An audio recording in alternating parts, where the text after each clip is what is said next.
And when you talk about new congressmen having an impact, check out back in 2008, a passionate new member from Florida. He ended up serving just one term, but he did make a lot of noise. This is what the Republicans want you to do. If you get sick, America, the Republican health care plan is this: die quickly. Joining me now, newly former Congressman, Democrat Alan Grayson. Good morning. Thanks for joining us. It's great. It's like attending my own funeral. I love it.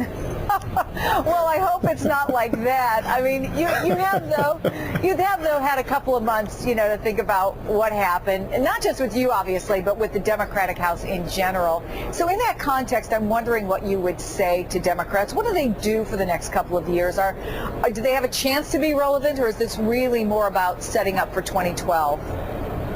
Of course we do. Look, when I was in the House, I formed an alliance with Dr. Ron Paul, and we passed a bill to audit the Federal Reserve, the first audit of the Federal Reserve in 100 years. You can accomplish good things by figuring out what issues matter to ordinary people and then working with the other side to accomplish that. It is possible. Dr. Paul and I proved it, and we can prove it again. The Democrats should join with Republicans, for instance, and end the tax subsidies for taking jobs abroad, for runaway plants. That would be a tremendous benefit for ordinary Americans. Well, I think there were some surprises definitely in the lame duck session of Congress. The president got a lot more, I think, than anybody expected he would. But you took aim at the president and fellow Democrats in an interview with the New York Times, saying basically that the compromise on the tax cut won't help the president's credibility. If you want people to support you, then you have to support them. Do you think that the president deserted his base, or what's your assessment of what's gone on over the last month or so? I was pointing out the obvious, which is that the president campaigned with a promise that he would not only not extend the tax cuts for the rich, but that he would support the repeal of tax cuts for the rich. And instead, for the sake of getting unemployment insurance benefits extended for the neediest Americans, we had to give another $140 billion to the rich. And for what? I mean, are we trying to establish an America where everyone works as a butler? Are we trying to establish an America that leads the world in the construction of yachts? Do you think the president... I think that he gave up too easily.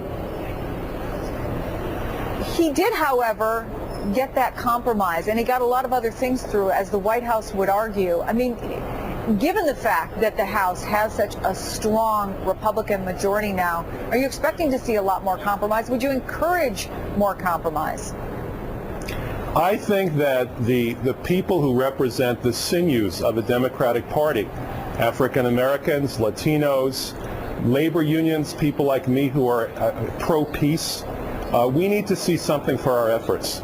And the president needs to demonstrate that he can be not only the president, not only preside, as he seems to do very well, but also lead.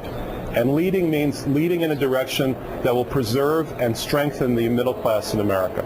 That's what the agenda is for the next 2 years. Not compromise, and certainly not obsequious giving in, not appeasement.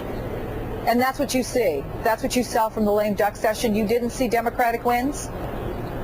Oh, of course, there were definitely things to be proud of.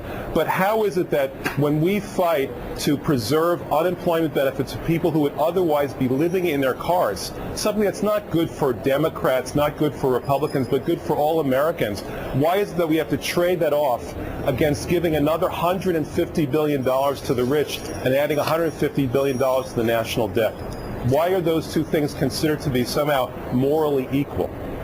Well, Alan Grayson, on this first day of the 112th Congress, I'm not ready. I'm sure a lot of people aren't ready to write your obituary yet. I think you may be around here and there. So thanks for coming on and talking to us. I may write my own obituary the way things are going. Thank you. Thank you.